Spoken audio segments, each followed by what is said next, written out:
Boa noite, irmãos. Depois de um final de semana alegre, e bastante rico em sentido espiritual, quando nós tivemos a nossa assembleia Entre no Descanso de Deus, nós estendemos boas-vindas aos irmãos aqui da Congregação Jardim das Magnólias para a nossa reunião Vida e Ministério. Então, convidamos os que puderem a ficar de pé. Nós entoaremos o cântico 39. O tema desse cântico é Um Bom Nome. Ele vai preparar-nos para o primeiro discurso de nossa reunião. E logo após o irmão José Antônio, ele fará a oração inicial. Então vamos à introdução musical, por favor.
Obrigado, irmão José Antônio, por sua oração. Bem, irmãos, nós temos convicção de que as reuniões, elas estão entre os pilares da nossa fé, da nossa espiritualidade. Então, vejam 2 pontos entre os muitos que nós teremos hoje. Como eu posso ter uma boa reputação? Que características na personalidade de Jó vão nos ajudar a responder esta pergunta? E também teremos um vídeo que apresentará como o departamento de redação defende a verdade e registra coisas confiáveis em tudo que é escrito e produzido no site jw.org e nas publicações das Testemunhas de Jeová. Então vamos aos tesouros da palavra de Deus. E o discurso inicial será feito pelo irmão Wagner Garcia com o tema Você tem uma boa reputação assim como Jó? Por favor, irmão Wagner.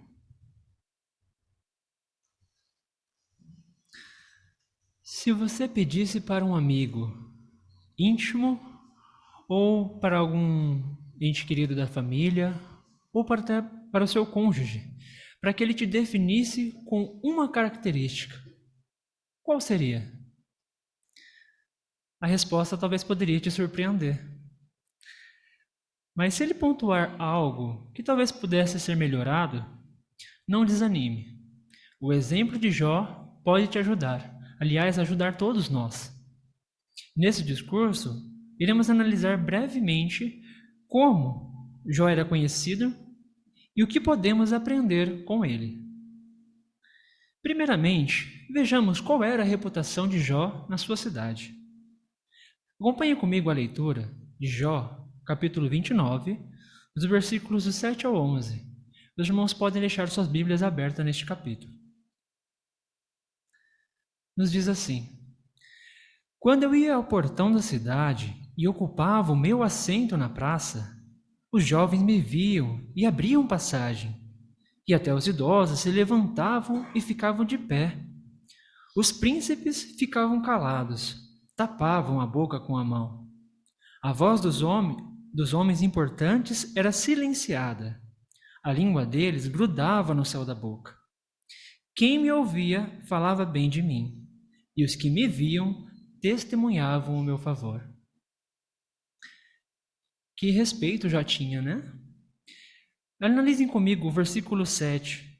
Podemos ver que Jó era um homem tão justo que era digno de se sentar com os anciãos no portão da cidade. E ele menciona também que aonde ele ia, os jovens abriam passagem. Os idosos se levantavam em sinal de respeito a eles. Os príncipes não tinham nada do que lhe acusar. Pelo contrário, as pessoas só tinham coisas boas a testemunhar a seu favor. Mas como será que Jó granjeou tal respeito e honra onde ele vivia? Vejam agora comigo os versículos 12 e 13 para essa resposta. Pois eu salvava o pobre que clamava por ajuda, e também o órfão e qualquer um que não tinha quem o ajudasse. O que estava prestes a morrer me abençoava, e eu alegrava o coração da viúva. A primeira imagem que temos na nossa apostila descreve bem esta cena que acabamos de ler.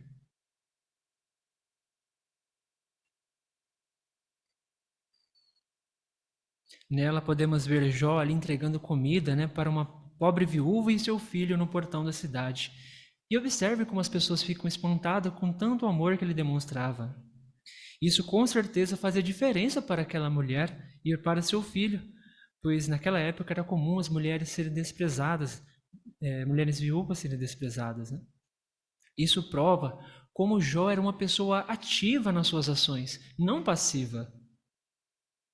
O texto ainda diz que ele não só se preocupava com a necessidade dos pobres, mas também de qualquer um que não tinha quem o ajudasse. Isso talvez incluísse os idosos, um doente ou pessoas que tivessem alguma deficiência física. Então está aí o porquê que Jó era um homem tão respeitado. Ele era íntegro, reto, temente a Deus e fugia do mal. Mas será que Jó era uma pessoa tão bondosa e atenciosa só de vez em quando? Acompanhe agora a leitura do versículo 14. Eu vestia a justiça como minha roupa, minha retidão era como uma túnica e um turbante. Irmãos, o que podemos concluir dessas palavras de Jó? Que assim como uma roupa, Jó levava, por assim dizer, os seus atos de justiça aonde quer que ele fosse.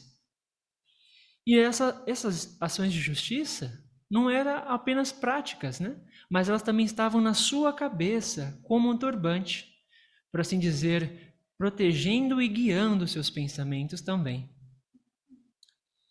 E será que Jó se esforçava em ajudar os necessitados apenas porque ele tinha grande riqueza?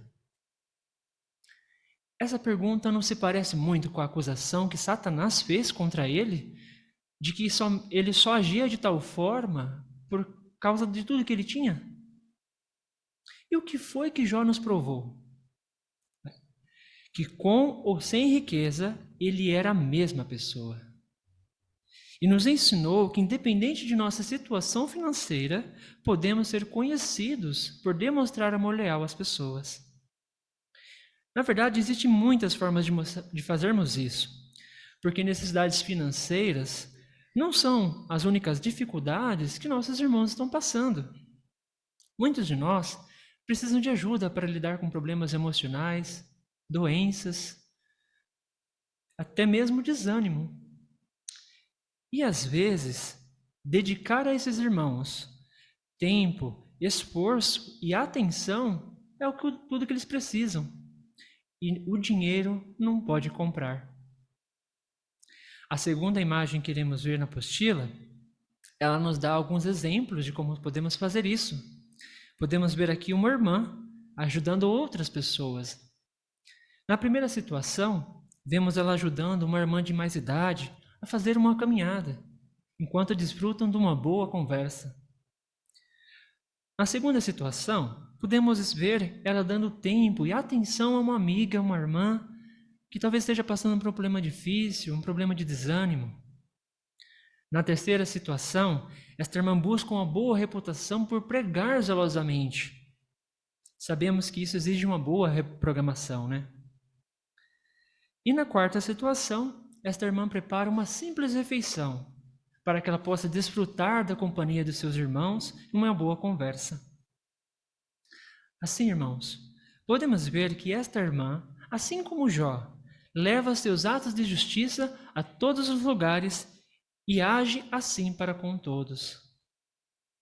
Com certeza, algo que deve ter ajudado esta irmã a realizar essas atividades e desenvolver uma boa reputação foi sair da sua zona de conforto, ser observadora e acessível. E nós queremos sempre melhorar nesse aspecto também. Mas agora podemos nos perguntar por que é bom buscar uma boa reputação e por que isso é importante? Por pelo menos 2 motivos. Primeiro, porque assim como as ações de um filho refletem sobre a reputação de um pai, a nossa maneira de agir e a nossa personalidade reflete no Deus que servimos. E em segundo, é que quando nascemos, nós não podemos escolher o nome que vamos usar, mas a nossa reputação, esta só depende de nós. Nos tempos bíblicos, era comum as pessoas serem chamadas por uma característica predominante que elas tinham. Simão, por exemplo, era conhecido como zeloso. Pensando nisso, pergunte-se: se eu vivesse nos tempos de Jesus, que nome ele ou os discípulos dariam a mim como uma característica predominante?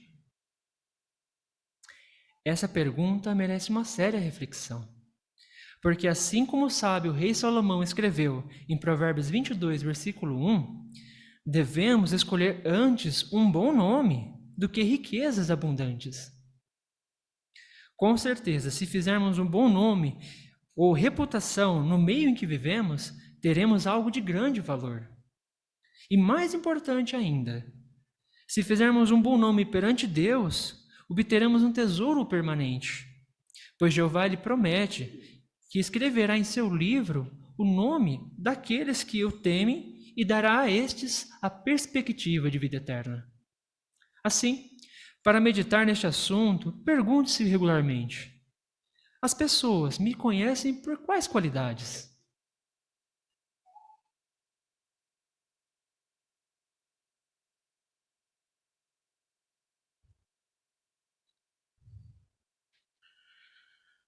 Muito obrigado, irmão Wagner, pelo uso de vários textos, pelas explicações bem equilibradas e também pelas aplicações que fez. Como essas ilustrações nas publicações e neste discurso, são muito úteis para pensarmos. Agora nós vamos para as joias espirituais, que estão sob a responsabilidade do irmão Wilson, e todos poderão participar. Por favor, irmão Wilson. Essa parte eu conto com a ajuda de todos na assistência, onde todos os irmãos estão sendo convidados a compartilhar suas joias espirituais que encontraram na leitura dessa semana. Lembrando que aqueles comentários breves, de até 30 segundos, ele vai permitir com que mais irmãos possam participar dessa parte. Primeiramente, gostaria de um voluntário para ler o livro de Jó, o capítulo 29 e o versículo 24. Vamos ouvir a leitura da irmã Daiane Brizola. Quando eu sorria para eles, mal podiam acreditar. A luz do meu rosto os tranquilizava. Obrigado, Daiane. Para esse texto, temos uma pergunta interessante. O que podemos aprender do exemplo de Jó? Vamos ouvir a irmã Laís Mascarenhas?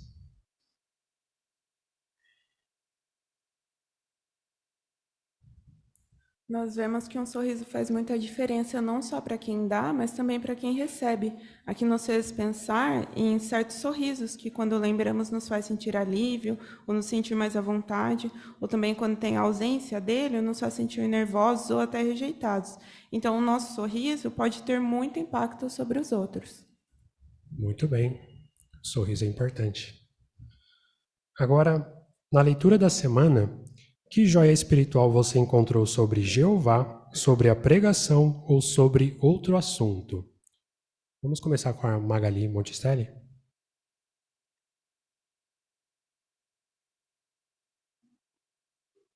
Jó 28, 28, depois de Jó admitir que mesmo homens de ciência não têm sabedoria, suscitou a pergunta inspirada por Deus: mas a verdadeira sabedoria onde pode ser achada? Sua resposta: o temor a Jeová, isso é sabedoria.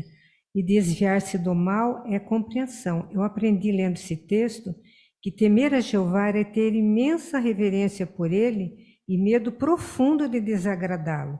A sabedoria que tem o princípio do temor a Jeová nos faz sermos pessoas melhores. Tal sabedoria nos torna pessoas misericordiosas, amorosas, pacíficas, razoáveis, prontas a obedecer. Muito bem. A irmã... Esqueci o nome. Jéssica.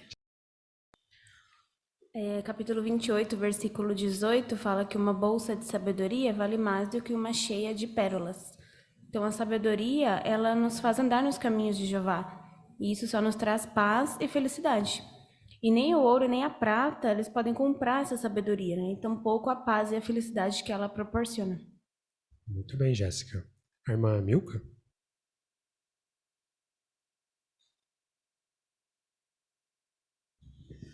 Em Jó 29:4, ele disse: quem me dera voltar aos meses passados, quando eu estava no meu vigor e sentia a amizade de Deus na minha tenda.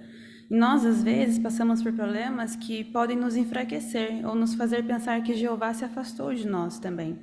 Mas assim como Jeová falou com Jó, o consolou, o ajudou após tanta coisa ruim que ele passou, se também não desistirmos, mas persistirmos em oração, Jeová também vai nos dar a força necessária para passar por qualquer dificuldade. Muito bem. Irmão Aleixo? Eu achei edificante Jó 29:12. Nesse texto, Jó não se gabou ao contar como salvaria o atribulado, ou qualquer um que não tinha quem o ajudasse. Jó cuidava de todos. Temos que ser assim como Jó, generoso e pronto para ajudar, principalmente se estiver ao nosso alcance. Agindo assim, estamos imitando e dando louvor ao nosso Deus, que é bondoso, amoroso e rico em generosidade. Muito bom ponto, irmão Aleixo. Irmão Bruno Luz? Jó 29:22, ali traz uma instrução, ou talvez uma dica, né? Para quando o morador ele realmente está dando atenção à mensagem de forma que está agregando algo, né? Jó diz ali que quando ele falava, as palavras entravam suavemente em seus ouvidos e a pessoa não argumentava mais com ele, no sentido de não criar atritos, né? Então essa é uma boa forma também para a gente na pregação identificar moradores que têm um coração bom, aqueles que nos ouvem, talvez façam perguntas, mas não perguntas para entrar em atrito, mas porque aquelas palavras estão sendo boas e suaves para ele. Excelente ponto, Bruno. A irmã Rosa Maria? Jó, ele falou do ouro como um símbolo do materialismo, né? Aliás, uma das coisas que ele sabia que ele tinha de evitar para agradar a Jeová. Então, embora o ouro seja algo de grande valor, assim como outras riquezas materiais, ele não pode dar vida a quem o possui, né?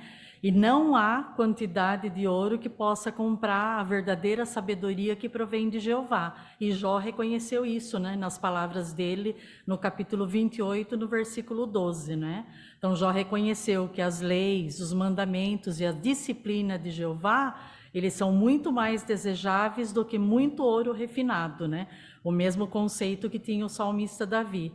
E o ouro também é impotente para nos livrar ou nos salvar no dia da ira de Jeová. Muito bom ponto, Rosa. Irmã Berenice Bessa? Também de Jó 28, 28, diz que a pessoa que tem entendimento se desvia do mal.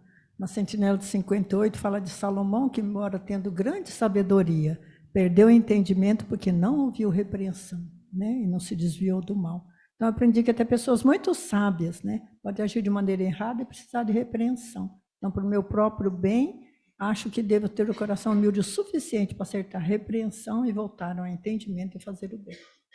Muito bom ponto, irmão Berenice. Irmão Ian Liberali? Jó capítulo 29, os versículos 2 e o versículo 4, mostram como até mesmo Jó, né, dependente das circunstâncias que ele enfrentou, ele se sentiu desanimado, né? Então, isso é algo que todos nós estamos sujeitos a acontecer conosco, né? Se sentir desanimado. Mas, como Jó, a gente deve meditar nas coisas boas e não deixar que o desânimo nos consuma, porque dessa forma nós vamos estar agradando a Jeová. Muito bem, muito obrigado, irmão Ian. Temos tempo para mais alguns comentários. Irmão Luiz Tomazelli? No 28, logo no começo, Jó explica as habilidades que muitos homens já tinham naquela época, de mineração, de escavar minas e procurar metais, procurar ouro, né? Pedras preciosas. Mas mesmo assim, a habilidade de se ter a sabedoria era uma coisa impossível de ser achada em mineração, em procuras que o homem poderia fazer. Isso me fez pensar como nós somos privilegiados em ter a sabedoria de Jeová aqui, na sua palavra, né? Coisas que tantas pessoas estão evoluindo aí na tecnologia e, na verdade, não encontram essa sabedoria se não procurarem nos meios corretos. Muito bom, excelente ponto. Irmão Edilson Santos, aqui na frente.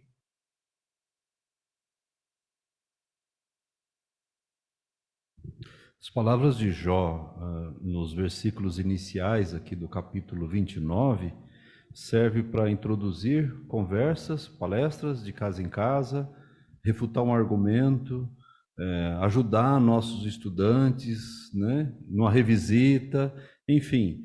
Por quê? Porque Jó ele associa o tempo que as coisas estavam boas com ele, para ele, com o favor de Jeová. E de fato era assim. Mas agora não era o contrário, embora ele pensasse que fosse, né? E isso é normal as religiões ensinarem. Quando está acontecendo alguma coisa ruim com alguém, é porque ele está no desfavor de Deus. Então nós podemos mostrar esse relato para mostrar que aquilo era um pensamento irrefletido da parte dele e que, de fato, mesmo naquelas circunstâncias, ele tinha um favor divino. Excelente ponto, irmão Dilson. Mais um comentário?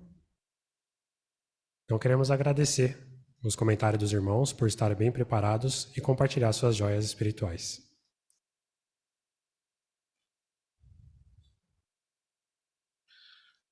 Muito obrigado, irmão Wilson. Apreciamos bastante a condução, também a todos os que comentaram na reunião, né? As joias que vocês escolheram, parece que as únicas joias que valem a pena, né, buscar, conforme o comentário dado aí durante a parte, é esse, né, as joias espirituais. Bem, irmãos, nós agora vamos ter aqueles que irão para a sala B, podem se dirigir para lá.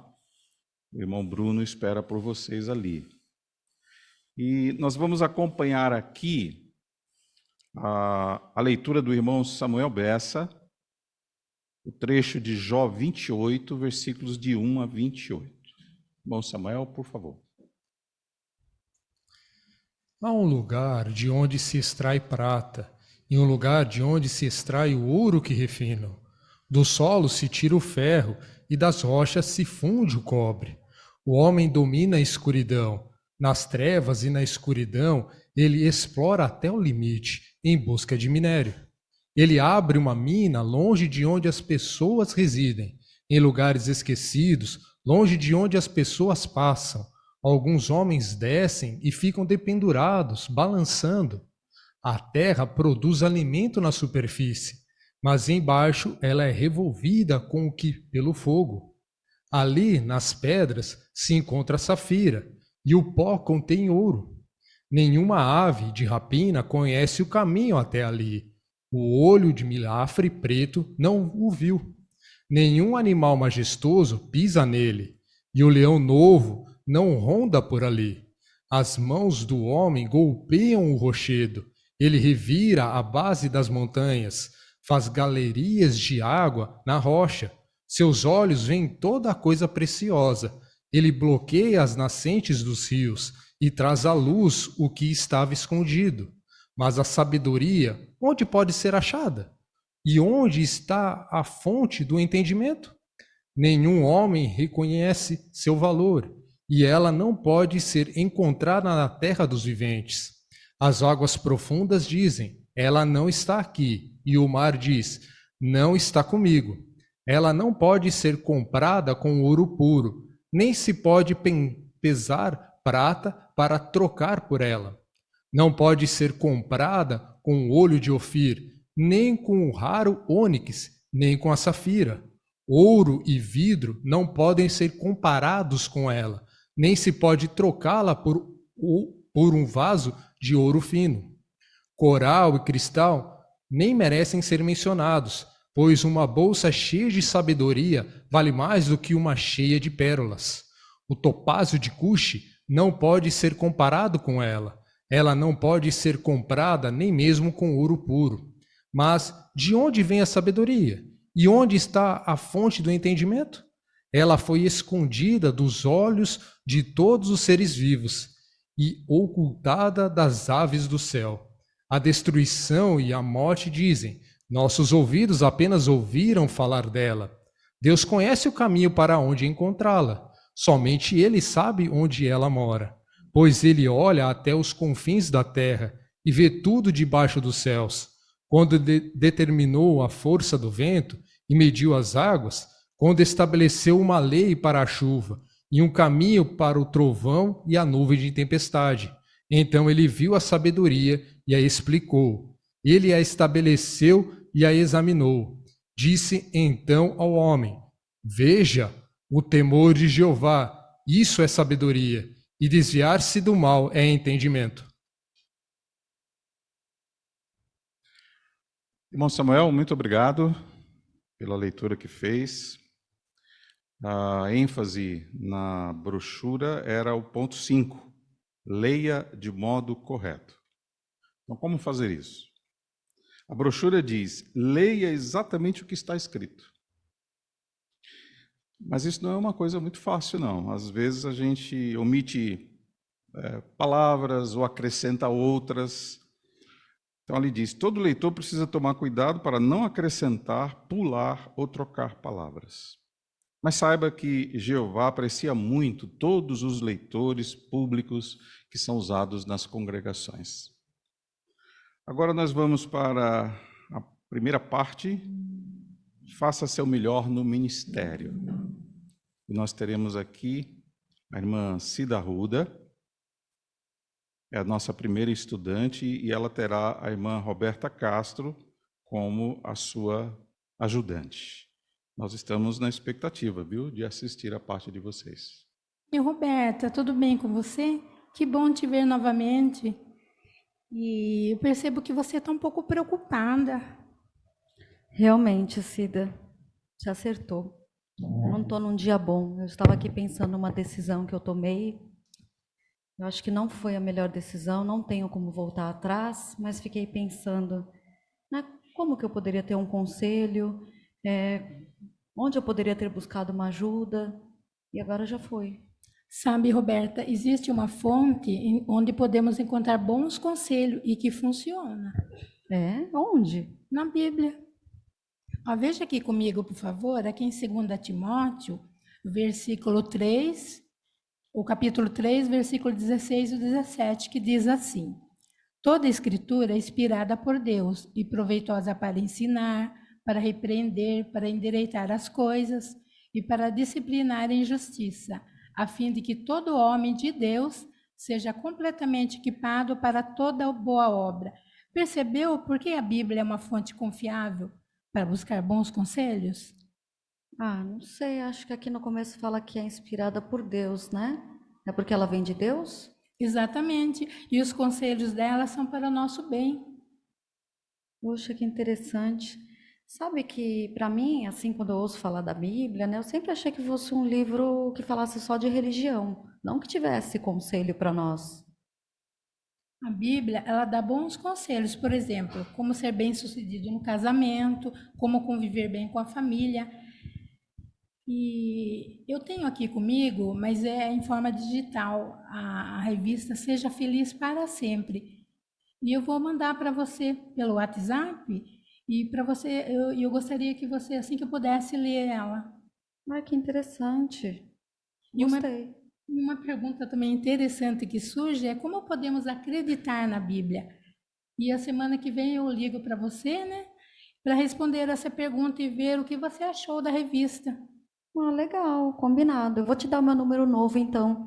Aí a gente pode se falar pro WhatsApp. Gostei. Tudo bem, combinado, então.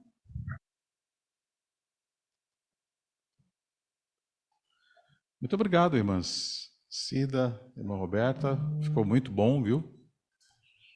A irmã estava aplicando a lição 3 sobre faça perguntas. E usou bem esse ponto.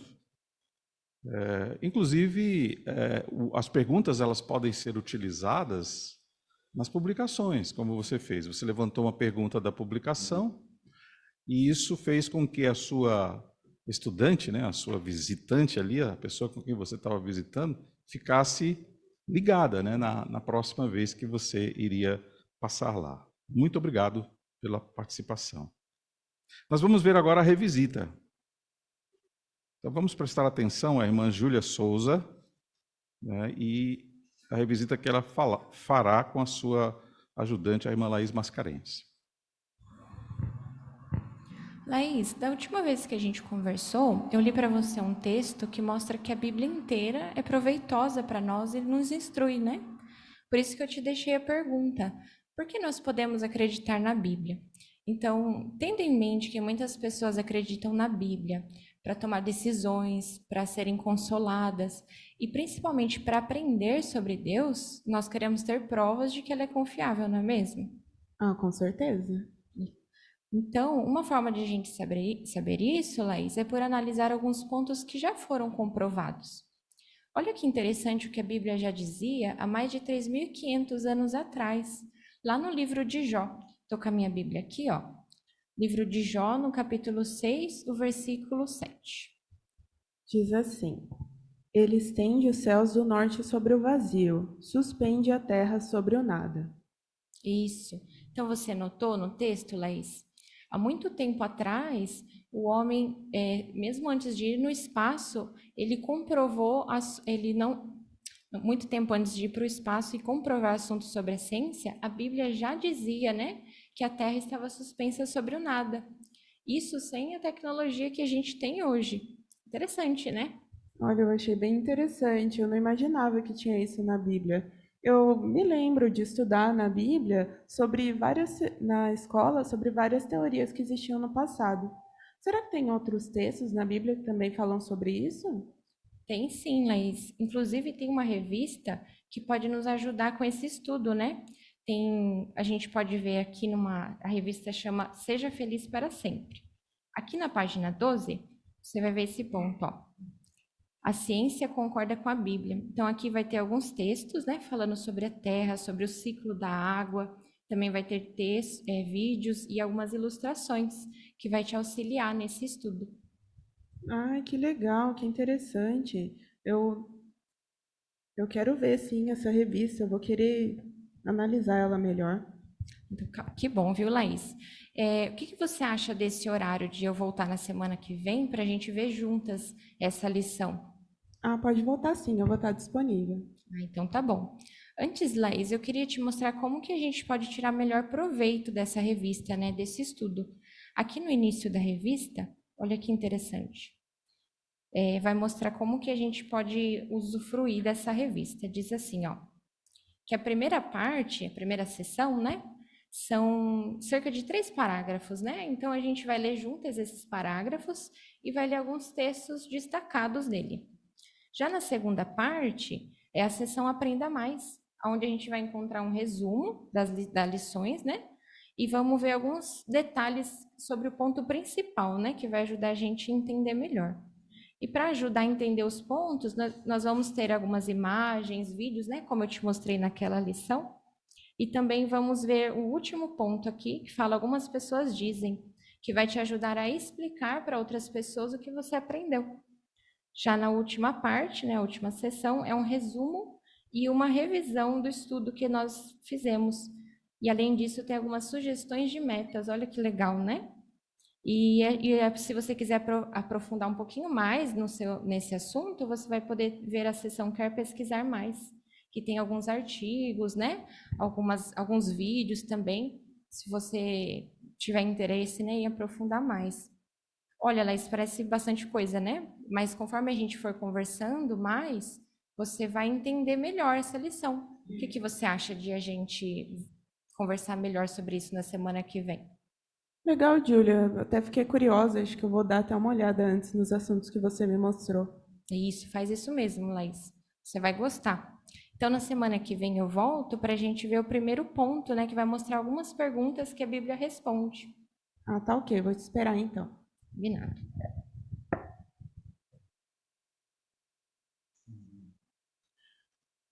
Nós temos certeza de que a estudante vai gostar, viu? Muito obrigado, irmã Júlia, irmã Laís. Você estava lá na lição 17. Fale de modo fácil de entender. E a irmã foi muito tentada a complicar, né, esse estudo ao ler aqueles textos, mas você entendia bem os pontos em questão e isso te ajudou a traduzir da forma que você entendia e de forma correta, e você não cedeu à tentação de complicar. Parabéns. Gostamos bastante. Saiu-se muito bem. Agora chegou a vez da irmã Thaís Barbosa. Veremos o estudo bíblico. A irmã Ana Hashimoto fará o papel da estudante. Por favor, fiquem à vontade.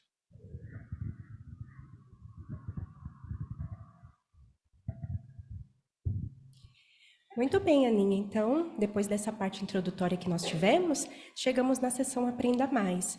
O que nós vamos considerar? Bom, nós vamos ver mais detalhes do que Deus pensa sobre as religiões falsas, o que elas já fizeram de errado e por que não devemos deixar de aprender sobre Jeová. Isso mesmo. Nós conseguimos ver nos parágrafos anteriores que a religião falsa, além de não tornar conhecido o nome de Deus às pessoas, promove também ensinamentos que fazem com que as pessoas se afastem de Deus ao invés de se achegar a Ele.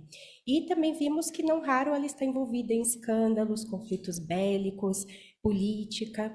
Então é algo com certeza que é muito revoltante para Jeová. Agora, concordamos que há pessoas sinceras em várias religiões. Você acredita que não importa qual denominação religiosa essa pessoa se identifique, todos esses caminhos necessariamente são levados a Deus? Olha, eu até que eu acreditava nisso mesmo, mas porque para mim o mais importante era o coração das pessoas, mas agora eu já não tenho tanta certeza disso. Esse é um pensamento muito comum mesmo, viu, Aninha?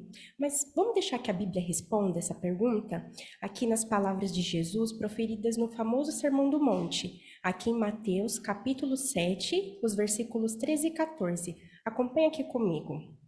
Fala assim: entrem pelo portão estreito, porque largo é o portão e espaçosa é a estrada que conduz à destruição, e muitos entram por ele. Ao passo que estreito é o portão e apertada a estrada que conduz à vida.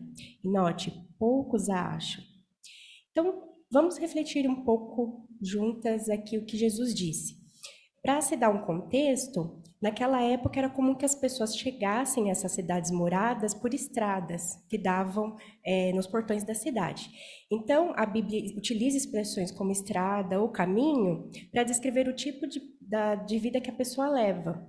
Então, quando Jesus menciona aqui que existem duas estradas diferentes, ele está indicando, na verdade, que existem dois estilos de vida, um que agrada a Deus e o outro que não.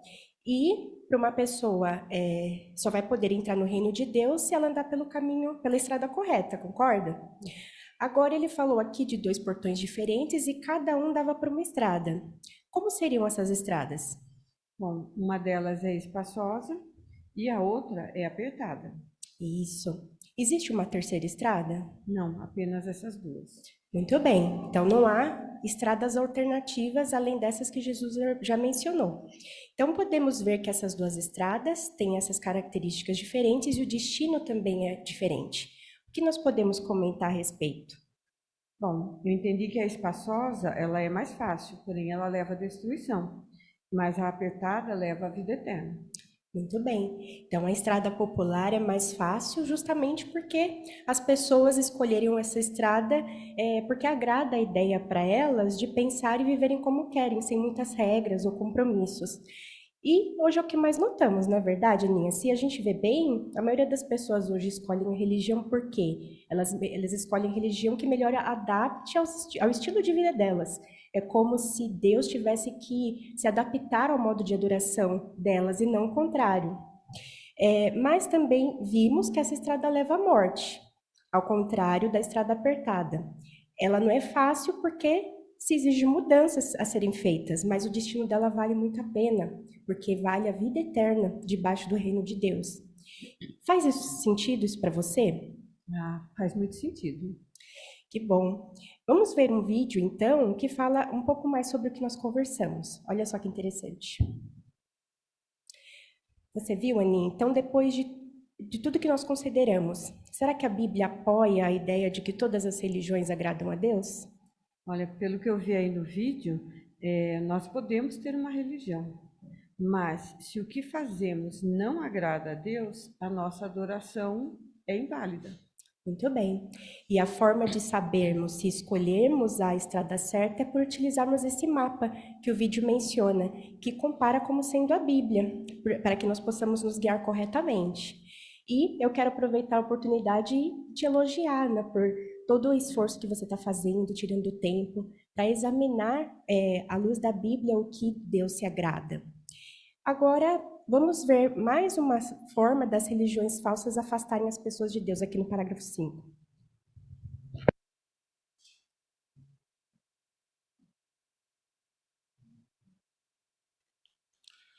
Obrigado, irmã Thaís, irmã Ana. Muito boa a demonstração que fizeram. O ponto de destaque é: explique por que você leu o texto. E a irmã tomou tempo razoável para considerar a ilustração de Jesus. Leu novamente algumas partes no próprio texto e fez a aplicação muito boa para a sua estudante, a escolha que ela teria que fazer entre os dois caminhos que Jesus citou. Então, que Jeová abençoe vocês e multiplique em bênção sempre os esforços que fazem para progredir espiritualmente e ajudar outras pessoas. Bem, muito animador notar que os irmãos estão atentos, né? Sem dúvida alguma merecem elogios. Agora a sessão Nossa Vida Cristã vai iniciar com o cântico 121. Se desejarem levantar e ficar em pé, esse cântico tem o tema Precisamos ter autodomínio, baseado em Romanos 7, 14 a 25. Então vamos entoá-lo alegremente.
Para iniciar essa sessão, né, a nossa vida cristã, nós convidamos o irmão Anderson Breda para dirigir o próximo tema. Como posso contribuir para nossa boa reputação? Então, que matéria maravilhosa vamos ouvir agora. Por favor, irmão Anderson.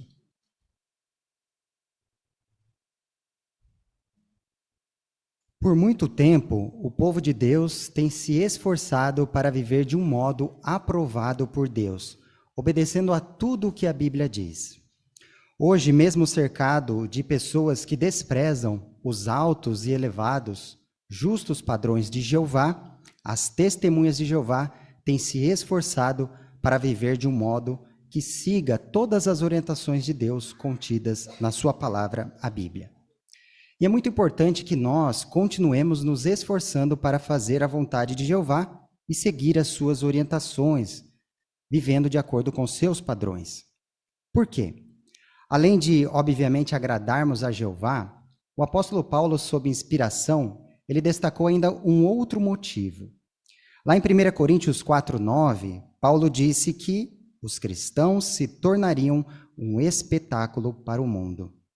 Ou seja, as pessoas nos observam. Elas estão atentas às nossas condutas. Nesse sentido, vejam o que a mídia muitas vezes tem publicado sobre as testemunhas de Jeová nos últimos anos. Um jornal da Itália noticiou o seguinte sobre nós: as testemunhas de Jeová são descritas pelos seus colegas de trabalho como trabalhadores honestos, tão convictos de sua fé que podem até parecer obcecados por ela. Todavia, merecem respeito pela sua integridade moral. Um jornal em Buenos Aires, na Argentina, disse o seguinte sobre nós: as testemunhas de Jeová têm provado, ao longo dos anos, ser cidadãos trabalhadores, equilibrados, econômicos e tementes a Deus. E por fim, a gerente de um local em que as testemunhas de Jeová realizam congressos em Zimbábue, disse o seguinte sobre nós: vejo algumas delas recolher papéis jogados no chão e limpar os sanitários. O local ficou mais limpo do que estava. Seus adolescentes têm bons princípios. Eu gostaria que o mundo estivesse repleto de testemunhas de Jeová. E por aí vai, né? Então, essas notícias, vez por outra, que nós vemos na mídia, também muitos outros elogios que nós ouvimos sobre as testemunhas de Jeová, provam que nós, testemunhas de Jeová, temos sim uma boa reputação em geral perante a sociedade. Por isso, você gostaria de contribuir para a boa reputação das testemunhas de Jeová hoje? Como você pode fazer isso? Por fazer uma autoanálise e, vez por outra, se perguntar: será que minhas palavras e ações glorificam a Jeová? Vejam nesse sentido como somos exortados aqui em 1 Pedro, capítulo 2, versículo 12. 1 Pedro, capítulo 2, versículo 12. Mantenham uma boa conduta entre as pessoas das nações, para que, quando os acusarem de ser malfeitores, elas sejam testemunhas oculares das boas obras de vocês e, em resultado disso, glorifiquem a Deus no dia da sua inspeção. Perceberam? Mantenham uma boa conduta. Essa é a exortação para nós cristãos. Aqui até mesmo diz, quando os acusarem de ser malfeitores. Em que sentido? Bem, se vocês passarem os olhos no versículo acima, o 11, aqui Pedro chama os cristãos de estrangeiros e residentes temporários. É isso que nós somos nesse mundo passageiro, não é mesmo? E na verdade que um estrangeiro literal, muitas vezes, ele pode ser até mesmo taxado por outros à sua volta, os seus vizinhos, como um malfeitor, ou ser apontado como uma conduta negativa, né? Como algumas atitudes, simplesmente porque ele é diferente das outras pessoas à sua volta, né? Jeito de falar, de se vestir e assim por diante. Mas não é verdade que se esse estrangeiro se esforçar em ter uma boa conduta, praticar boas ações, essas acusações serão infundadas? Por isso nós, como cristãos, devemos procurar ser exemplares. Com certeza, ninguém de nós quer fazer nada que manche a boa reputação que as testemunhas de Jeová conquistaram ao longo dos anos. Por isso, seria bom nos perguntar em que áreas ou em que situações nós devemos agir da maneira correta. São muitas as situações, não é mesmo? A nossa apostila traz 3 situações aí, por exemplo, para nós. Quem quer destacar uma delas, aí contidas em nossa apostila? Uma dessas 3 situações, como nós podemos reagir, se quiser mencionar, inclusive, algum princípio, fique à vontade. Os irmãos do microfone, aqui o irmão Carlos, inicialmente, por favor.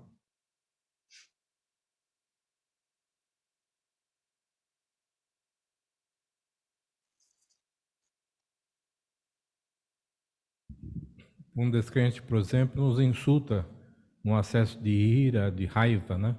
O que fazer? É verdade, um bom ponto para nós pensarmos qual é a atitude correta, né? Algum outro ponto, irmã Thaís? Eu ia citar o princípio, né, sobre quando alguém nos insulta com raiva, de Provérbios 15:1, que ali fala que uma resposta branda pode acalmar o furor. Então, se nós reagirmos com raiva, podemos piorar ainda mais a situação. É como jogar lenha na fogueira, né? Mas quando reagimos com brandura, nós podemos acalmar os ânimos, né? E as coisas, e pode até mudar a atitude da pessoa que está com raiva. Excelente. E temos ainda mais 2 outros pontos. Quem quer comentar brevemente? A irmã Evelyn?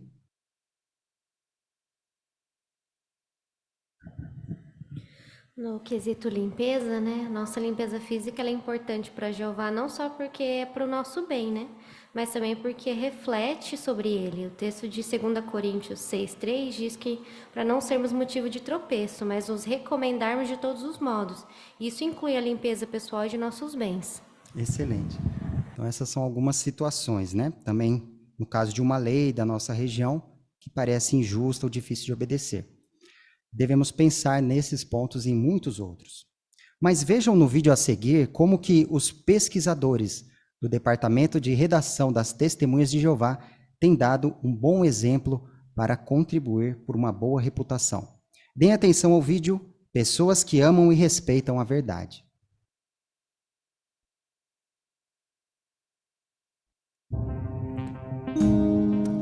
Hoje, muitas coisas que a mídia apresenta como fato são influenciadas por emoção e opinião pessoal. Mas as testemunhas de Jeová são diferentes. Elas defendem a palavra de Deus, a Bíblia, como a fonte mais confiável da verdade. Jesus disse em João 17:17: "A tua palavra é a verdade." As publicações das testemunhas de Jeová falam sobre uma grande variedade de assuntos. Esses assuntos são muito bem pesquisados pelo setor de pesquisa do Departamento de Redação, que usa métodos de pesquisa parecidos com os dos escritores Lucas e Jeremias, que usavam fontes confiáveis. Não queremos só saber o que alguém disse ou o que acredita sobre certo assunto. Se a fonte que encontramos favorece um lado ou outro, por exemplo, não dá para confiar nela. Procuramos algo imparcial. Nós pesquisamos desde história, ciência e geografia até flora, fauna e astronomia. Antes mesmo de o texto ser escrito, nós fornecemos a pesquisa para o projeto e o acompanhamos até o final, para ter certeza de que tudo o que é dito e mostrado se baseia em fatos e foi bem pesquisado. No final, o leitor só vai ver ou ler uma pequena parcela de tudo o que pesquisamos. Por exemplo, no artigo de uma página sobre a lontra, talvez tenha até 12 referências para apoiar cada frase. Parece bem simples, a altura do Monte Branco. Descobrimos uma fonte que dizia que era 4.807 metros, mas outra dizia 4.810, e ainda uma terceira fonte dizia 4.808. Então, qual é o certo? Nesse caso, tivemos que consultar o Instituto Nacional de Informações Geográficas e Florestais da França. Uma das nossas principais ferramentas de pesquisa é a nossa própria biblioteca. Temos uns 65.000 livros e outros materiais de pesquisa. Se estamos pesquisando alguma coisa sobre história antiga ou arqueologia, podemos consultar uma enciclopédia especializada, como uma enciclopédia de descobertas arqueológicas, por exemplo. Os sites dos museus geralmente têm fotos do que eles têm nos museus. Nós podemos enviar essas fotos às equipes de produção e dizer: esse é um bom exemplo de uma lâmpada do 1º século. Coisas que achamos autênticas, só porque são bem conhecidas, podem não ser totalmente exatas. As citações precisam ser verificadas. Queremos encontrar a fonte original daquela citação. Isso é uma coisa. Também levamos em conta o contexto para usar as citações do modo certo. Quando Gandhi e Lord Irving se encontraram, Gandhi disse: quando seu país e o meu se reunirem baseados nos ensinos de Cristo no Sermão do Monte, teremos solucionado os problemas dos nossos países e do mundo inteiro. Nós pesquisamos isso. Ninguém pôde confirmar que esses homens se encontraram. A citação é boa. Isso não quer dizer que ele nunca falou sobre Jesus ou o Sermão do Monte, mas essa citação não podíamos mais usar. Então, algumas pesquisas que fazemos exigem muito tempo, muito esforço. Às vezes nós não encontramos o que esperamos encontrar, mas é muito bom saber que estamos ajudando a produzir informações que são exatas e que nossos leitores podem confiar. Informações confiáveis ajudam as pessoas a tomar boas decisões. Qualquer pessoa que lê nossas revistas e assiste aos nossos vídeos pode confiar que foram bem pesquisados. São fatos mesmo, essa é a verdade. Então, quando você lê as publicações das Testemunhas de Jeová, impressas ou no site jw.org, pode confiar que elas foram bem pesquisadas e são exatas. Por quê? Porque as Testemunhas de Jeová são pessoas que amam e respeitam a verdade.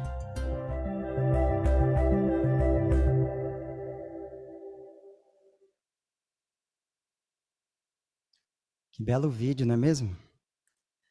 Agora, o que você, de acordo com o vídeo, acha mais interessante no esforço que a organização faz para produzir conteúdos exatos? O que te chamou a atenção? Inicialmente, a irmã Camila. Achei interessante que, ao pesquisar, eles usam várias fontes, né, para ter certeza daquele assunto e que aquele assunto seja de forma imparcial, né, que não puxe nem para um lado nem para o outro. Achei interessante também, num artigo sobre a lontra, que eles usam 12 referências por cada frase falada ali naquele artigo. Então, isso mostra como a Organização de Jeová, né, pesa muito nesse assunto de pesquisar e compartilhar fontes verdadeiras. Muito bom. O irmão Jorge?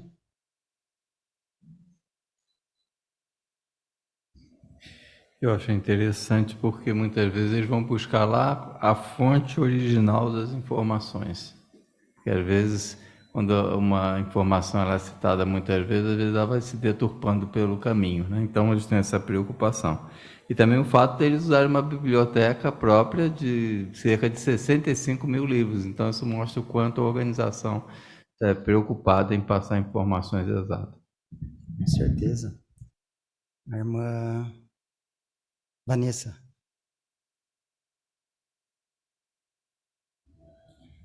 E é muito bom ver que realmente todo esse esforço que eles fazem, né, para cumprir com a reputação do nome de Jeová, tem tido resultados, né? Às vezes a gente não imagina nem o esforço que tem por trás, às vezes de uma pequena informação que tem numa revista. Mas esse vídeo até me fez lembrar do que uma professora disse na época de escola, que depois de ela ler a brochura A Vida Teve um Criador, ela disse que nunca tinha lido uma matéria tão exata e completa como a que tinha naquela brochura. Então, realmente, o esforço desses irmãos tem tido resultados. Com certeza. O vídeo ali, né, até demonstra um desses irmãos dizendo que em algumas pesquisas isso demanda bastante esforço, tempo, e nem sempre eles acham aquilo que eles estavam buscando, né? Mas eles ficam felizes de saber que estão contribuindo para que os leitores tenham informações corretas e exatas, né? Isso nos faz lembrar que nem sempre vai ser fácil para nós termos uma boa conduta devido à nossa imperfeição. Isso vai exigir, muitas vezes, um esforço contínuo da nossa parte. Mas, sem dúvida, podemos confiar que, com a ajuda de Jeová, nós, individualmente, podemos sim contribuir para uma boa reputação das Testemunhas de Jeová hoje.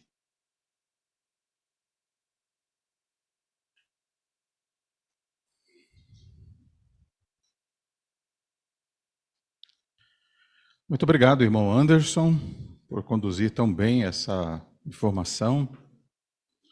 E elogiamos todos vocês, porque certamente se esforçam para não manchar, né, a reputação que as testemunhas de Jeová angariaram através do tempo.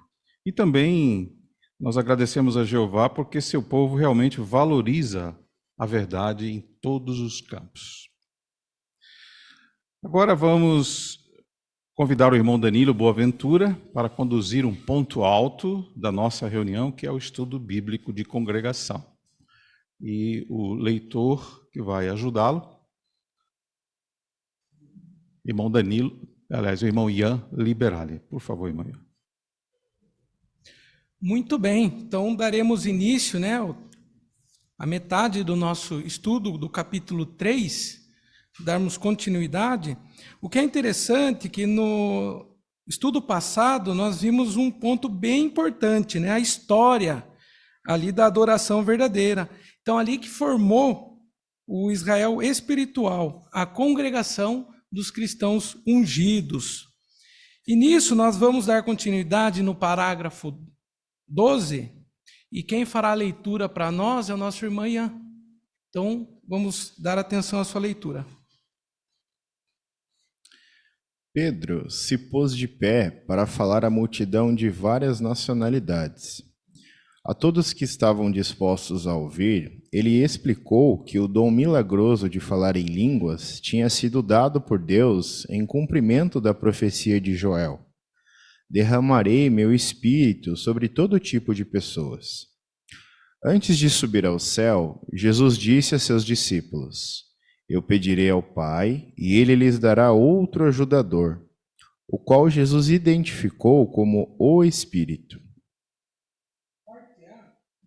Parte A, como a profecia de Joel já apontava para o acontecimento milagroso que ocorreu no Pentecostes de 33 era comum?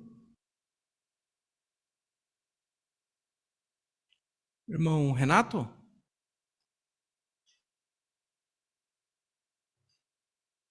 Então, Joel disse isso há muitos anos, há muitos séculos atrás sobre isso, né? Que Jeová realmente derramaria o seu espírito sobre todo tipo de pessoas. E essa profecia se cumpriu lá em Pentecostes 33 era comum, só quando os discípulos, né, inspirados pelo Espírito Santo, então começaram a falar em línguas. E as pessoas de outras nacionalidades ficavam impressionadas, eles falando no idioma deles. Isso. Obrigado, irmão Renato. E ali naquela circunstância, o que ele explicou? O que ele deixou bem claro ali, naquele momento?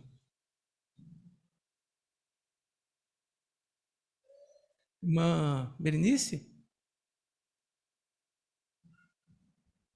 Que aquele evento, né, o derramamento do Espírito Santo, era o cumprimento daquela profecia de Joel 2:28. Obrigado, isso mesmo. Agora na parte B, por que se esperava um cumprimento da profecia de Joel no primeiro século?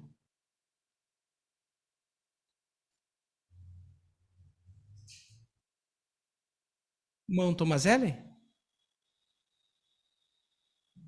Porque a recente agora congregação, né, de cristãos ali, agora que Jesus tinha sido ressuscitado, eles não tinham mais Jesus próximo, né, deles, aqui na terra. Então, haveria necessidade de se vir mesmo aquele ajudador que ele disse que ia pedir ao Pai que enviasse, né? Então, essa profecia de Joel mostra a época correta que ela viria, né? Quando foi feita essa aplicação, que é o que estava acontecendo naquele momento, né? Então, foi bem providencial mesmo naquela ocasião a vinda desse grandioso ajudador, o Espírito Santo de Jeová. Com certeza. Ele impactou bem ali, né? Agora vamos ver o próximo parágrafo, 13 e 14. Ao concluir seu discurso, Pedro foi franco ao dizer que toda a casa de Israel tem a plena certeza de que Deus o fez Senhor e Cristo, a esse Jesus que vocês mataram numa estaca. Evidentemente, a maioria das pessoas ali não presenciou a morte de Jesus na estaca de tortura. Mas, como membros da nação, eles também tinham parte da culpa. Note, porém, que Pedro se dirigiu a seus companheiros judeus de modo respeitoso, tentando tocar o coração deles. O objetivo de Pedro não era condená-los, mas levá-los ao arrependimento. Será que a multidão se ofendeu com as palavras de Pedro? De forma alguma. Em vez disso, as pessoas ficaram com o coração aflito. Perguntaram: o que devemos fazer? Sem dúvida, o modo positivo como Pedro falou contribuiu para tocar o coração de muitos, levando-os a se arrepender. Assim como Pedro, nós também podemos tentar tocar o coração das pessoas. Na pregação, não precisamos corrigir todo o conceito antibíblico que o morador talvez tenha. Em vez disso, seria melhor nos concentrarmos naquilo que temos em comum com ele. Se fizermos isso, poderemos raciocinar com tato usando a palavra de Deus. Em geral, as pessoas sinceras aceitam nossa mensagem com mais facilidade quando apresentamos as verdades bíblicas dessa forma.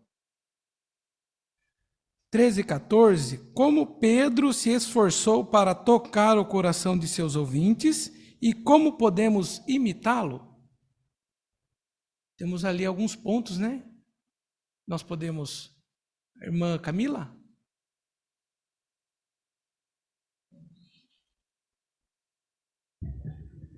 Então, Pedro ele se dirigiu aos companheiros judeus de modo respeitoso, tentando tocar o coração deles. E o objetivo de Pedro ali não era condenar eles, mas sim levar eles ao arrependimento.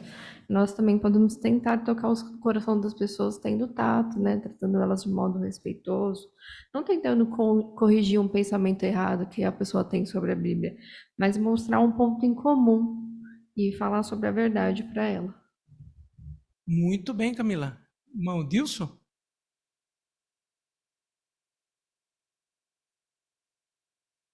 Parece forte, né? Quando ele fala, vocês mataram Jesus, né?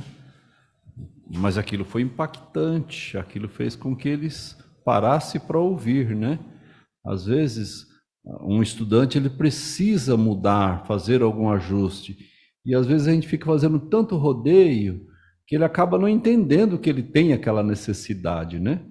Então, seguindo aqui o modelo de Pedro, nós vamos fazer isso de uma forma respeitosa, lógico, mas nunca deixando de ser franco, porque não seremos de ajuda de outra forma.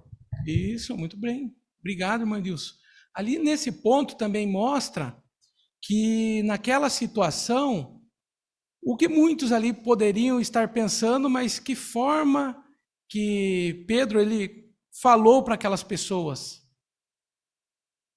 O que nós podemos usar em nossos dias? Por exemplo, numa pregação. Será que nós devemos debater com uma pessoa? Que pontos nós podemos tomar na conversa? Bom, Bruno? Não, né? Pedro ele ensinou justamente o oposto, a usar assuntos que são tranquilos, amenos, né? Aquilo que há de comum, porque dessa forma a gente vai conseguir conquistar o coração ou tocar o coração dessa pessoa, né? Então não precisamos ficar corrigindo essa pessoa daquilo que ela pensa de errado. Pelo contrário, usar pontos incomuns para raciocinar com tato, usando a Bíblia, vai ajudar a tocar o coração das pessoas sinceras. Isso. Até mesmo quando Pedro ele tocou o coração daquelas pessoas, aquelas pessoas ficaram como? Elas ficaram, uma Vilma? O relato diz que eles ficaram com o coração aflito, né? Mas assim preocupados com o que eles deveriam fazer. Então, isso mostra que realmente o coração deles foi tocado, né? Então, eles queriam corrigir aquilo, né? O que eu tenho que fazer então, né? Isso. Então, ele viu a forma de como falar, tocar o coração daquelas pessoas. Né? Então, é isso que nós devemos fazer também. Vamos para o próximo parágrafo. Parágrafo 15. No emocionante dia do Pentecostes de 33 era comum, Pedro disse a judeus e prosélitos receptivos: arrependam-se e cada um de vocês seja batizado. Em resultado disso, cerca de 3.000 pessoas foram batizadas, provavelmente em reservatórios em Jerusalém ou perto dali. Eles agiram por impulso? Será que esse relato de precedente, ou melhor, será que esse relato serve de precedente para que estudantes da Bíblia ou filhos de pais cristãos se apressem a se batizar antes de estarem prontos? De modo algum. Lembre-se de que aqueles judeus e prosélitos que foram batizados no Pentecostes de 33 era comum eram aplicados estudantes da palavra de Deus e faziam parte de uma nação que antes era dedicada a Jeová. Além disso, eles já estavam demonstrando seu zelo, em alguns casos, viajando grandes distâncias para estarem presentes a essa festividade anual.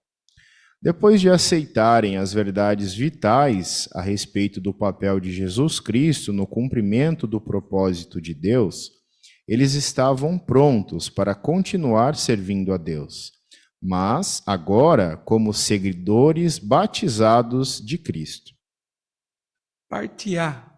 O que Pedro disse a judeus e prosélitos e qual foi o resultado? Irmã Daiane? Pedro disse: arrependam-se e sejam batizados. Resultado disso, 3.000 pessoas foram batizadas. Obrigado, irmã Daiane. Muito bem. Irmão Wagner?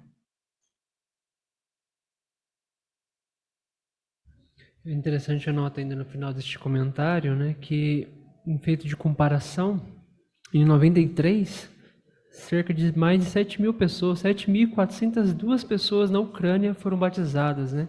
Então, mostrando que quando a palavra ela toca o coração, o efeito positivo é garantido. Muito bem, Wagner, isso aí. Irmão Tomazelli? É muito comum a gente ouvir falar, né, em igrejas da cristandade, que a pessoa entra, sente o seu coração emocionado com o que está ouvindo e ergue a mão para se entregar a Cristo e já é batizada, né?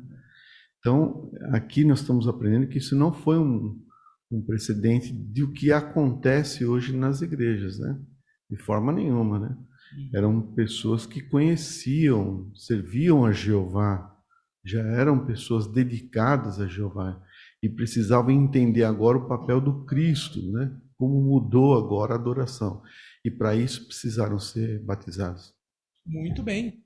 Junto com a parte B, por que milhares que ouviram as boas novas no Pentecostes 33 era comum puderam se qualificar para o batismo naquele mesmo dia? Irmã Odete?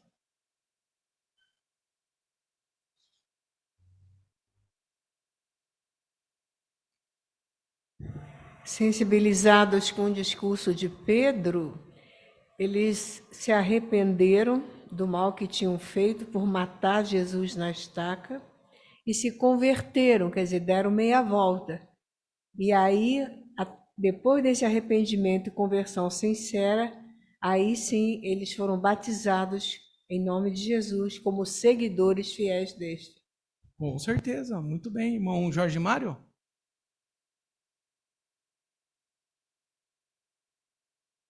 É importante a gente destacar que os judeus e os prosélitos ali, quer dizer, pessoas das nações convertidas, eram os prosélitos, eles tinham conhecimento da palavra de Deus. Então não era uma pessoa que de repente ouviu aquele discurso de Pedro, achou bonito, como o irmão Tomazelli falou, ficou emocionado, vou me batizar. Não foi isso. Eles já conheciam o que as Escrituras diziam, havia expectativa do aparecimento do Messias para aquela ocasião, né, para aqueles anos ali. Então, foi mais fácil.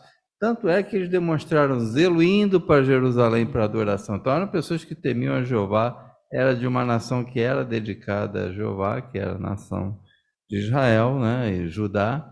Então, eles já tinham o conhecimento necessário para tomar essa decisão.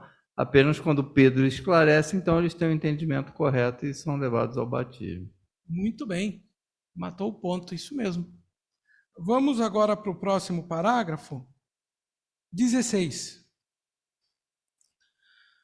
Aquele grupo, com certeza, tinha a bênção de Jeová. O relato diz: todos os que se tornaram crentes estavam juntos e compartilhavam todas as coisas uns com os outros. Vendiam seus bens e propriedades e repartiam entre todos o valor recebido, de acordo com a necessidade de cada um. Certamente, todos os cristãos verdadeiros querem imitar esse espírito de amor e abnegação. Como os cristãos do primeiro século demonstraram um espírito de abnegação? Irmão Carlos?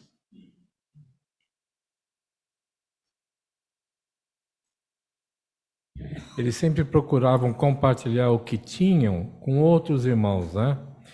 Por isso, muitos aqui daqueles que tinham bens, eles vendiam e colocavam à disposição para ajudar outros, de forma que eles partilhavam sempre isso por amor aos irmãos. É um excelente exemplo naquela época. Isso. Muito bem, irmão.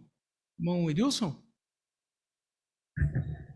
Nada indica que isso partiu da dianteira, né? Foi os apóstolos que deram essa ideia, né?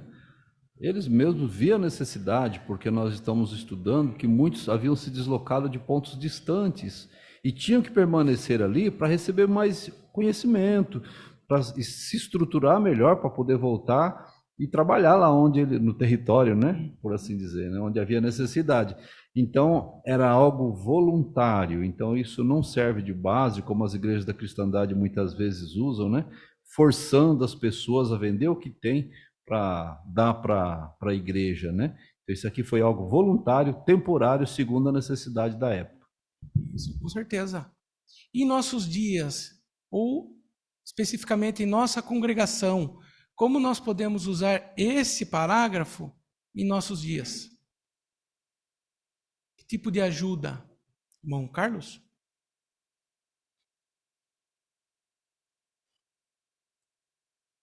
Eu acho que a gente tem que ficar bastante atento à contribuição para a obra mundial, porque acontece calamidade, como estamos vendo hoje, do outro lado do mundo, nós não vamos pegar um avião e ir para lá, né?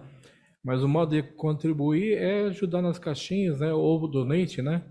Para a obra mundial que chega lá para os irmãos, né? É algo diferente, como um gesto nobre de contribuição, amoroso, como os irmãos do primeiro século faziam, como me dito.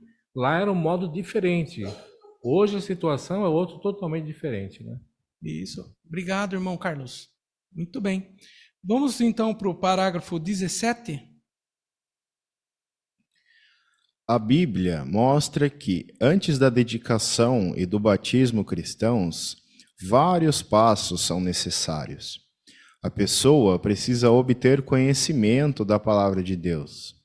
Ela tem de exercer fé e demonstrar sincero arrependimento de seu anterior modo de vida. Daí, precisa se converter ou dar meia volta e passar a agir em harmonia com a vontade de Deus.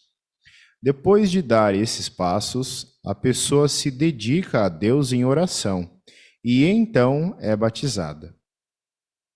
Isso. Aqui nós podemos dividir nesse parágrafo 4 perguntas, né? Que passos são necessários para alguém se qualificar para o batismo? Irmão Rogério? Pode falar o primeiro aí? De acordo com João 17,3, primeiramente ela tem que obter conhecimento sobre Deus e sobre Jesus. Com certeza. Vamos ler o que diz então? João capítulo 17, versículo 3. Irmã, Laís, né? Thaís. Larissa. Uma hora certa, né? E isso significa vida eterna, que conheçam a Ti, o único Deus verdadeiro, e aquele que Tu enviaste, Jesus Cristo. Isso, muito bem. Agora vamos ver ali o que diz Atos, capítulo 3, versículo 19.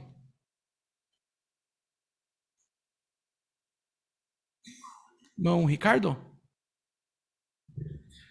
Arrependam-se, portanto, e deem meia volta, a fim de que os seus pecados sejam apagados, para que venham tempos de refrigério da parte de Jeová. Isso, com base nesse texto, então, o que é preciso fazer também para... Irmão Zé Antônio? Muito interessante, porque aqui fala que ela tem que exercer fé, não é ter fé, né? Quando o exercício da fé é colocar em prática daquilo que você aprendeu, né? Fazer mudanças na vida, né? Às vezes algumas coisas podem demorar um pouco mais, mas ela tem que fazer, ela tem que demonstrar, né? Realmente está arrependido do seu modo de vida anterior, né? Muito bem, isso mesmo. Agora vamos para Romanos capítulo 12, versículo 2. Esposa do Sander.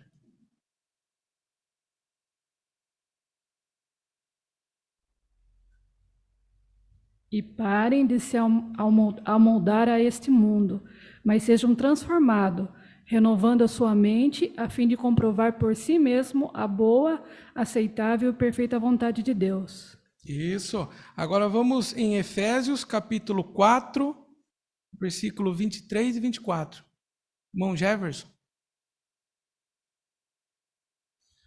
Continuem a renovar a sua maneira de pensar e revistam-se da nova personalidade que foi criada segundo a vontade de Deus em verdadeira justiça e lealdade. Com base nesses dois textos, então, que nós lemos, o que nós podemos também ampliar para quem tem o desejo de se batizar? Irmão Wagner? Aqui na frente, ó. Podemos ver que é essencial também para a qualificação que essa pessoa renove a sua maneira de pensar, o seu jeito de agir, para que se revista assim de uma nova personalidade, aquela baseada nos ensinamentos da Bíblia. Muito bem. Vamos agora em Mateus capítulo 16, versículo 24. Mambia, na frente.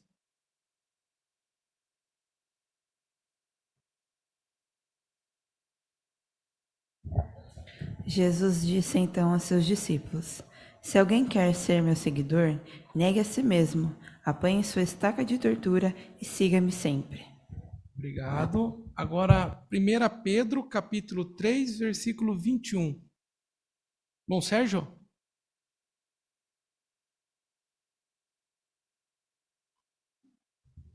O batismo que corresponde a isso também salva vocês agora, não pela remoção da sujeira da carne, mas pela solicitação de uma boa consciência a Deus por meio da ressurreição de Jesus Cristo.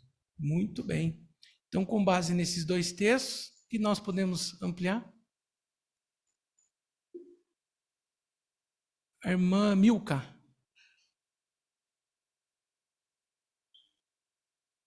O próximo passo, é dedicar a vida a Jeová em oração. Muito bem. Agora vamos para o parágrafo 18. Você é um discípulo dedicado e batizado de Jesus Cristo?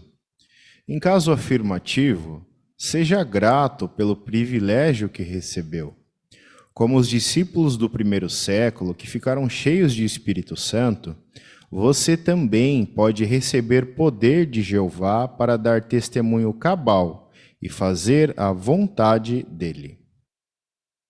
Irmão Ian, pela excelente leitura, a pergunta: que privilégio está disponível para os discípulos batizados de Cristo? Que privilégio nós temos? Irmã Rosa? Para cumprir com essa designação de dar testemunho cabal, nós necessitamos da força do Espírito Santo de Jeová. E ele nos dá generosamente. Muito bem. Então, quando nós pedimos, quando nós nos esforçamos, o que Jeová nos dá? Irmã Vilma? poder, né, para fazer a vontade dele. Muito bem. Muito obrigado. Agradecemos aos bons comentários dos irmãos.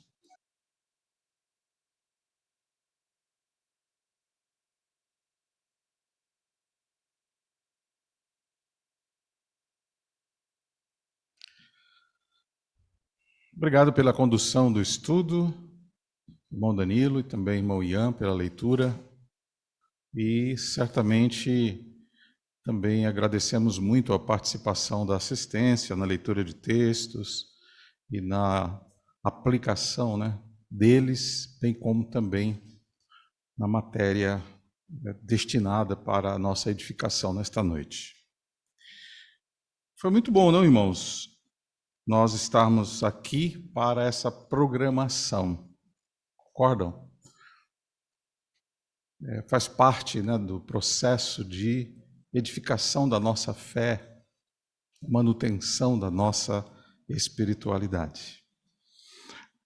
Nós vimos que uma boa reputação, ela é construída com o tempo, e nós precisamos ter uma boa conduta e continuar com essa boa conduta, fazendo aquilo que é certo. Também notamos que as pessoas, elas nos observam. E nós nunca queremos fazer algo para manchar a reputação que as testemunhas de Jeová conquistaram ao longo de tantos anos. E mais uma vez repetimos, né? Vocês merecem muitos elogios por se comportarem dignamente como testemunhas de Jeová. Na semana que vem haverá temas muito apropriados também, importantíssimos. Por exemplo, como Jó manteve a castidade. E serão abordadas 3 sugestões para continuarmos castos. 3 sugestões bem interessantes. E um deles tem que ver com a pessoa avaliar as consequências que vão resultar se perdermos a castidade. Também nós teremos um discurso com a pergunta: por que a pornografia é ruim?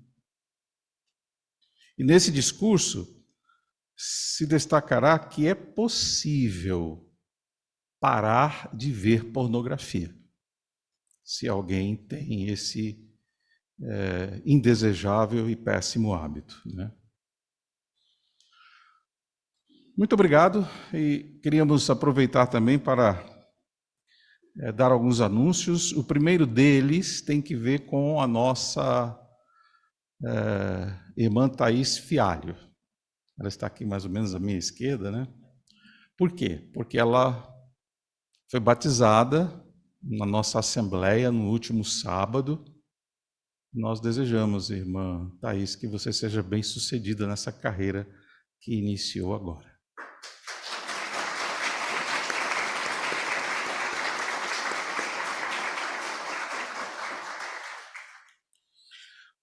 Como é que vão os arranjos de vocês para janeiro? Então, todos os publicadores batizados foram estimulados a pensar no mês de janeiro, né? Nós queremos ter pelo menos 100 pioneiros. 100 pioneiros.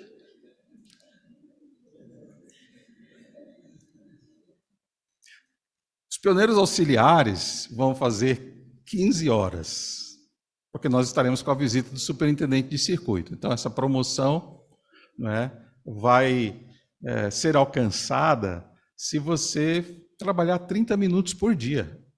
Se você trabalhar 30 minutos por dia, no dia 30 você completará as suas 15 horas. Ainda vai sobrar o dia 31, hein? Para a folga. Será muito prazeroso, irmãos, se alcançarmos isso. Não é verdade? Além do que também já foi anunciado outras vezes que todos os pioneiros auxiliares e regulares assistirão à reunião com o superintendente de circuito naquela semana em que ele nos visitar.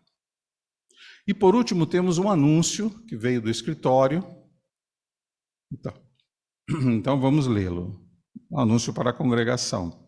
Boletim do Corpo Governante 2023, número 8.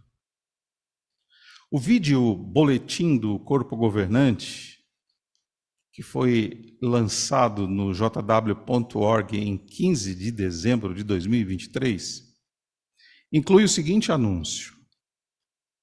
Algumas filiais ao redor do mundo escreveram para nós dizendo que ainda há dúvidas sobre se é apropriado ou não que um irmão que tenha privilégios use barba.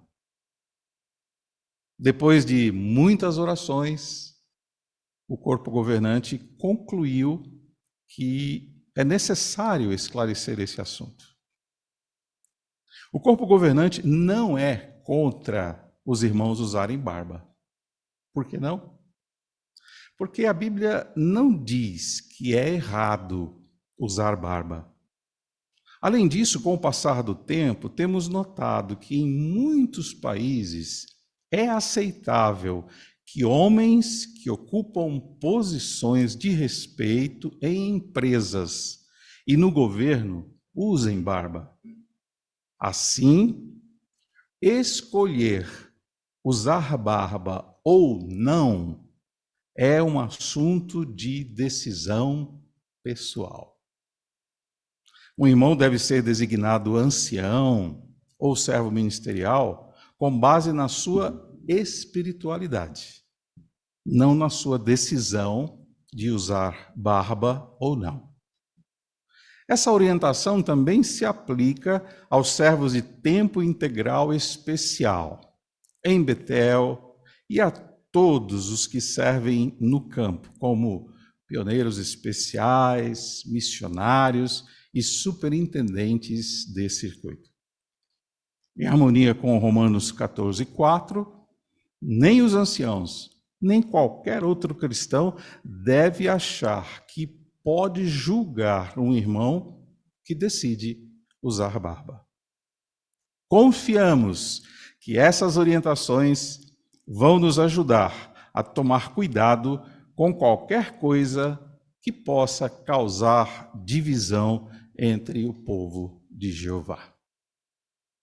Que belo anúncio, né? Muito bem escrito, e nós vamos então certamente aplicá-lo. E agora, irmãos, nós convidamos os presentes para levantar, aqueles que desejarem fazer isso.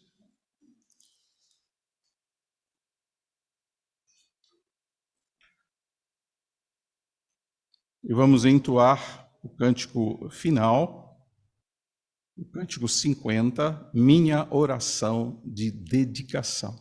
Logo após, o irmão Ricardo Gaudi fará a oração final. Vamos ouvir a música e cantá-la alegremente.